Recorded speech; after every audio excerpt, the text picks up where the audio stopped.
Entonces vamos a ver aquí un ejemplo en el cual voy a calcular el área, en este caso por exceso, de la siguiente figura. Entonces supongamos que la función que me están dando es la y igual a x. Entonces la dibujo en el plano cartesiano y voy a considerar el intervalo de 0 a 1. Al considerar el intervalo de 0 a 1, ¿ok?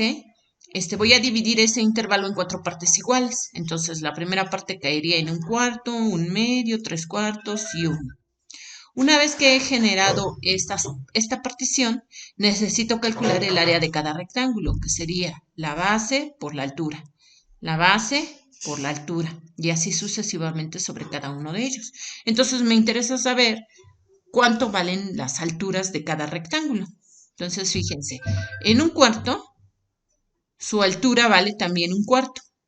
Fíjense, yo sustituyo 1/4 y luego evalúo en la función 1/4 y pues me quedaría 1/4 porque esta es la función identidad. En 1/2 su altura es 1/2 y así sucesivamente. Entonces fíjense, ¿cómo calculo el área del primer rectángulo? Pues es la base, que es 1/4, por la altura, que también mide 1/4. Entonces el área del primer rectángulo, al que voy a llamar A1, ¿ok?, está dado por 1/16. Ahora voy a calcular el área del segundo rectángulo. También tiene de base 1/4, entonces también tiene de base 1/4. Y ahora de altura tiene 1/2, entonces es 1/4 por 1/2 y me va a dar 1/8. Ese es el área del segundo rectángulo. El área del tercer rectángulo sería lo que mide de base, que es 1/4, por lo que mide de altura, que serían 3/4. Entonces la base por la altura me da 3/16. Este es el tercer rectángulo. Y finalmente el cuarto rectángulo. Entonces el área, la base es 1/4, la altura mide 1, ¿de acuerdo? Porque en 1 la altura mide 1, ¿de acuerdo? Entonces, me da 4/16. Finalmente, el área por exceso va a ser la suma del rectángulo 1 más el rectángulo 2 más el 3 más el 4.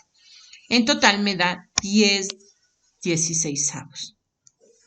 Así es como estoy estimando el área por exceso.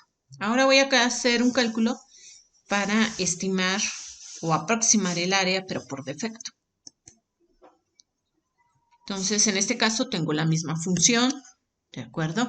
Tengo la misma partición, bien, pero ahora en lugar de que los rectangulitos sobresalgan, se mantienen en el interior. Entonces, fíjense que en este caso solamente voy a tener un rectángulo 1, rectángulo 2 y rectángulo 3.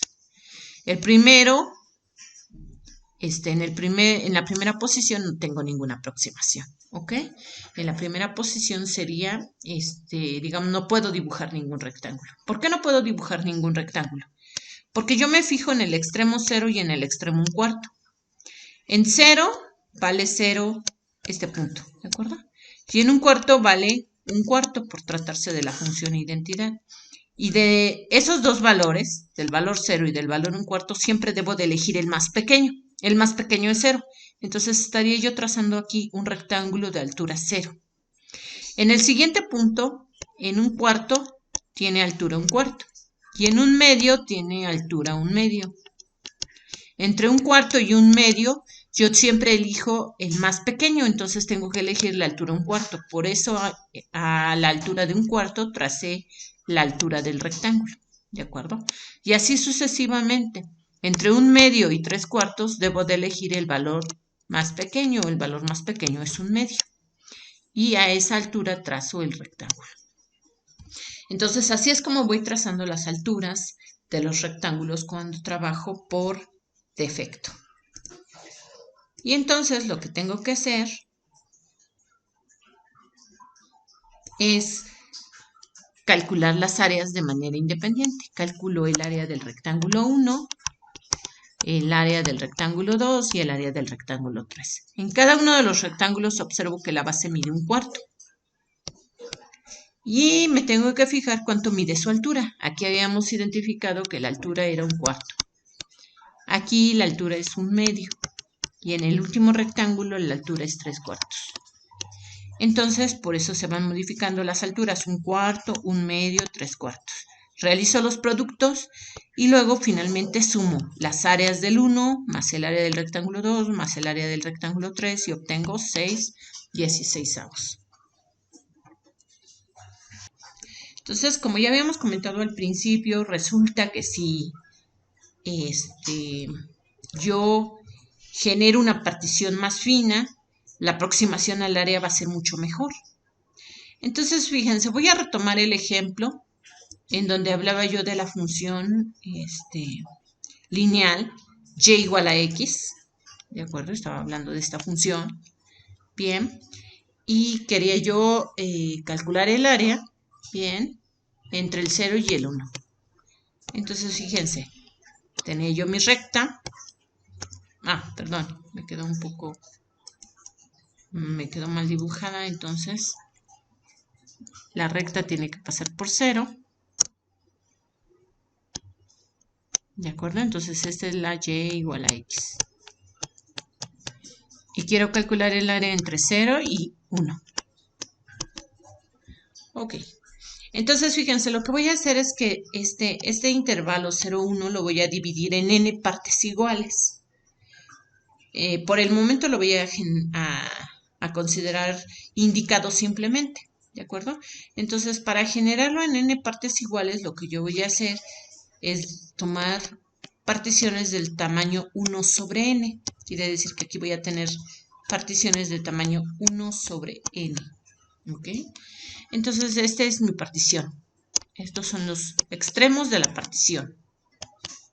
¿Ok? Esos extremos los sustituyo en la función. Y eso me genera la altura sobre esa partición. Es decir, si este fuera el 5 sobre n, por decirlo así, ¿de acuerdo? Entonces, me está diciendo justo en ese punto cuánto vale y, que sería también 5 sobre n, ¿de acuerdo? Ok, entonces fíjense, tengo la base, bueno, más bien tengo la partición y tengo su altura. Tengo una partición y tengo su altura. Entonces, me doy cuenta que cada uno de estos rectangulitos es de base 1 sobre n. Entonces, aquí está la base 1 sobre n. Entonces, a cada rectangulito lo tengo que multiplicar, ¿de acuerdo? Por su altura. Pero como estoy considerando una partición por defecto, entonces significa que, fíjense, como esta función, ¿de acuerdo? Siempre va creciendo, el extremo más pequeño o la altura más pequeña siempre va a estar del lado izquierdo. Porque cuando yo compare yo estos dos, ¿quién va a ser la altura más pequeña? La del lado izquierdo. Cuando compare yo otros dos, ¿quién va a ser la altura más pequeña? La que está del lado izquierdo. Entonces, fíjense, yo tengo que calcular las áreas de estos rectangulitos, ¿bien? Y me voy a dar cuenta que el primer rectangulito va a tener área 0, porque en el primer rectangulito voy a hacer aquí como si fuera un zoom, ¿de acuerdo? En el primer rectangulito este es 1 sobre n, ¿de acuerdo? Y este va a ser 0. Entonces, tengo que elegir la altura más pequeña y sería esta. En el segundo rectangulito, ya va a ocurrir que este va a ser 2 sobre n. ¿Quién es la altura más pequeña? La que está en 1 sobre n. Entonces, la altura del segundo rectángulo, más bien de este rectángulo, ¿de acuerdo? En el primero no tuve ninguno. En el segundo tengo este rectángulo. En el tercero voy a obtener este rectángulo. Y al último, ¿de acuerdo? Al último voy a tener este último rectángulo. Aquí va a estar el 1, o escrito de otra manera el n sobre n. Y en este extremo voy a tener el n menos 1 sobre n. ¿Ok? Entonces, fíjense que yo voy a multiplicar la base, que es 1 sobre n, por la altura, que en este caso es 1 sobre n. Esta es esta área. ¿Ok? Para el segundo rectángulo yo tengo la base, que es 1 sobre n, y la altura que va a ser 2 sobre n. Entonces, 1 sobre n y 2 sobre n me daría el área del siguiente rectángulo. ¿Hasta dónde me detengo? Hasta este rectángulo, que va a tener base 1 sobre n, ¿de acuerdo? Y altura n menos 1 sobre n, que sería esta. ¿Ok? Entonces, al multiplicarlo, el último rectángulo está dado por esta expresión. ¿Ok? Y entonces, ¿cómo puedo yo calcular el área de toda esta expresión? Ah, bueno, pues entonces tengo que hacer la suma de las áreas. Entonces tengo que sumar 1 sobre n al cuadrado, que sería este, lo escribo. Luego 2 sobre n al cuadrado, 3 sobre n al cuadrado, y así sucesivamente hasta llegar al último, que sería de la forma n menos 1 sobre n al cuadrado. Entonces ya una vez que consideré esas expresiones, me doy cuenta que hay un denominador común, que es el 1 sobre n al cuadrado, lo extraigo, ¿de acuerdo? Y tendré yo toda esta expresión, que es la que debo de sumar. Para poder sumar toda esa expresión, debo de hacer uso de una expresión que se denomina la fórmula de Gauss para sumar n enteros. Y lo que nos dice la fórmula de Gauss es lo siguiente. Nosotros podemos sumar los primeros n términos, voy a llamarle m términos, ¿de acuerdo? Consecutivos, empleando esta fórmula. Es m por m más 1 sobre 2. Entonces, fíjense, en este caso, ¿quién toma el papel de m? El papel de m lo toma n menos 1. Entonces sería n menos 1. N menos 1 más 1 sería n sobre 2, multiplicado por este término, que sería 1 sobre n al cuadrado. Entonces fíjense que esta n se cancela con esta n y entonces me queda n menos 1 entre 2. Ahora observemos si podemos aplicar esta fórmula que acabamos de obtener para cuando nosotros tenemos un número particular de partes iguales, como lo habíamos visto en un ejercicio anterior. Este es el área por exceso, estoy calculando el área por defecto. En este caso, ¿cuánto vale n? N vale 4. Estoy considerando 4 particiones, ¿de acuerdo? Entonces, fíjense, ¿y qué resultado obtuve? 6/16. Entonces, fíjense, voy a sustituir esos valores aquí, ¿de acuerdo? Entonces, ok, aquí me había faltado una n, que es esta, ¿de acuerdo? No la estaba yo omitiendo. Entonces, fíjense, si el n vale 4, entonces tengo que hacer 4 menos 1, y en el denominador 4 por 2, 8. Entonces obtendría yo 3 octavos.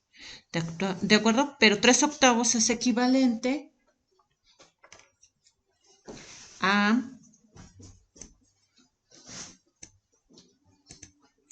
6/16, porque 6/16 se puede simplificar como 3 por 2 y 8 por 2. Entonces realmente 3 octavos es lo que obtuvimos en este ejercicio cuando calculamos el área por defecto. Entonces